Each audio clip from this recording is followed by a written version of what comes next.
Assalamualaikum warahmatullahi wabarakatuh. Alhamdulillahi rabbil alamin wa bihi nasta'in ala umuri dunya waddin. Wassalatu wassalamu ala asyrafil mursalin sayyidina wa maulana Muhammadin wa ala alihi wa ashabihi ajmain, amma ba'du. Kali ini saya akan membacakan hikmah nomor 5. Bismillahirrahmanirrahim. Ijtihaduka fima dzumina laka wa taqsiruka fima tuliba minka dalilun ala intimasil basirati minka.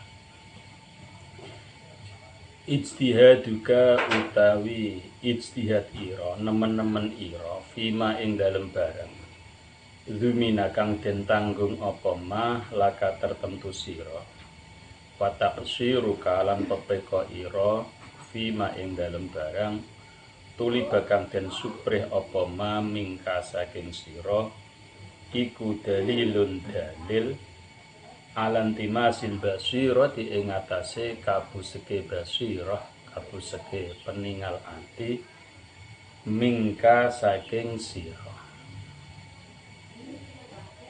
Jadi Ibnu Athaillah di sini mengatakan bahwa ijtihaduka, kesungguhanmu pada sesuatu yang telah dijamin dan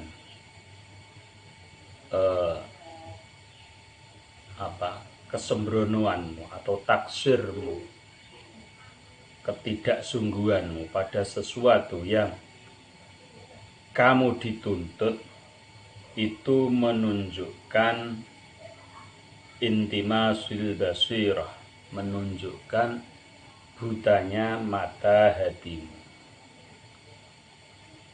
Jadi keduanya ketika digabungkan ya, jadi ijtihad fima duminalak, yaitu masalah dunia atau terkhususnya rizki. Kita ketika bersungguh-sungguh mencari rizki dibarengi dengan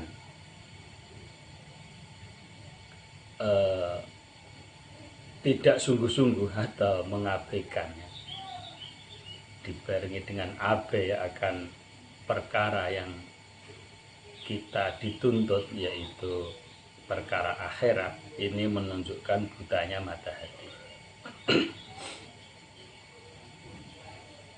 Jadi bahwa rezeki itu telah dijamin, itu memang telah diterangkan dalam Al-Quran, dalam firman Allah, wa ma min dabbatin fil ardi illa 'alallahi rizquha.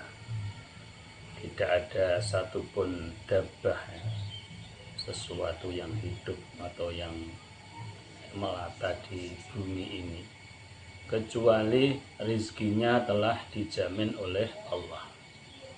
Di ayat lain, wa ka'ayyim min dabbatin la tahmilu rizqaha Allahu yarzuquha wa iyyakum.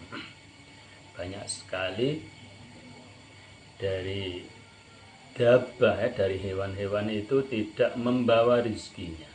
Allah lah yang memberi rizki. Kita bisa lihat ya, setiap hari ada burung-burung terbang.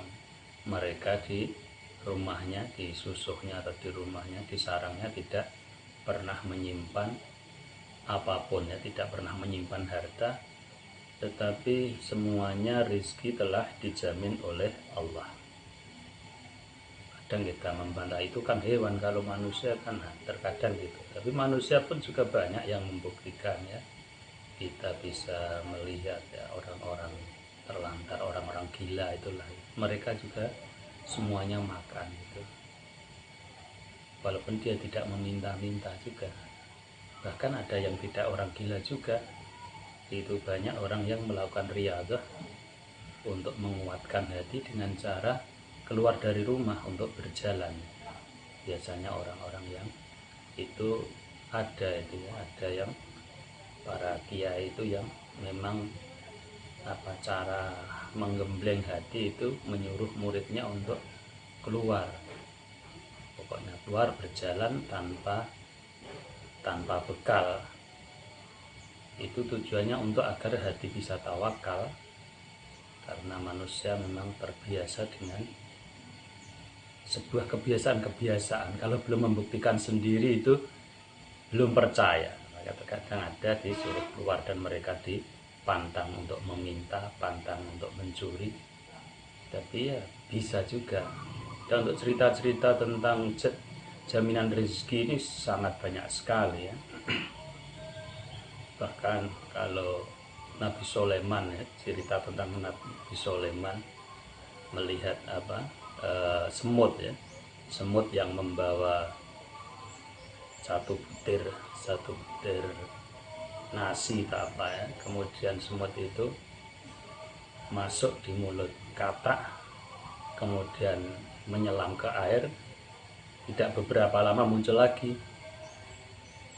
kemudian ditanya semutnya dikeluarkan lagi dari katak, ditanya, apa yang kamu lakukan? Saya lagi memberi makan seekor cacing yang terjebak di dalam batu. Jadi ya itulah ya. Jadi selagi kita masih dikehendaki hidup, rezeki kita pasti dijamin oleh Allah. Apakah kita tidak boleh mencari rezeki? Ya, tidak begitu ya. Makanya di sini Ibnu Athaillah As-Sakandari melafatkan dengan ijtihaduka, bukan tolabuka. Kalau tolab atau mencari kan tolabuka, mencari rezeki. Ini tidak ijtihaduka di sini ya. Jadi ketika kita bersungguh-sungguh itu yang tidak boleh, itu yang kita sungguh-sungguh ya, terlalu serius atau sungguh-sungguh di dalam mencari rezeki, dan ditambah lagi dengan taksir ya, dengan sembrono dalam atau abe dalam masalah akhirat, ini yang tidak boleh. Kalau keduanya sungguh-sungguh ya baik-baik saja ya. Karena memang dunia ini, dunia ya mazra'atul akhirah. Jadi untuk mencapai akhirat kita kan ya lewat dunia. Justru menanamnya kita ya di dunia ini. Kita menanam sesuatu dari dunia ini untuk kita petik di akhirat. Jadi tidak masalah kita bersungguh-sungguh, misalkan mencari rezeki ya tidak masalah, justru itu baik. Kalau tujuannya akhirat kan yadul ulya itu kan ya khairun min yadi sufla. Orang yang bisa memberi itu kan lebih baik dari orang yang diberi. Tapi ini namanya ketika orang sudah mau memberi, ini kan berarti dia tidak dunia lagi, bukan ijtihad fid dunya lagi kan. Yang nama ijtihad fid dunya kan orang-orang yang terlalu serius mencari dunia, kemudian abe dalam akhirat. Dia kumpulkan saja dunia itu, kemudian dia meninggal, justru dunianya ditinggal. Itu kan orang yang merugi. Jadi yang tidak diperbolehkan adalah ijtihad fid dunya dibarengi dengan taksir di dalam akhirat. Kalau seimbang ya tidak masalah. Atau justru kita serius di dalam dunia tetapi untuk mencapai akhirat. Ya makanya di sini dikatakan bahwa ketika kita terlalu bersungguh-sungguh mencari dunia dan abai dalam masalah akhirat, itu dikatakan intimasul basirah, butanya mata hati. Karena kita tidak memahami apa hakikat kita hidup. Wong hidup juga sebentar.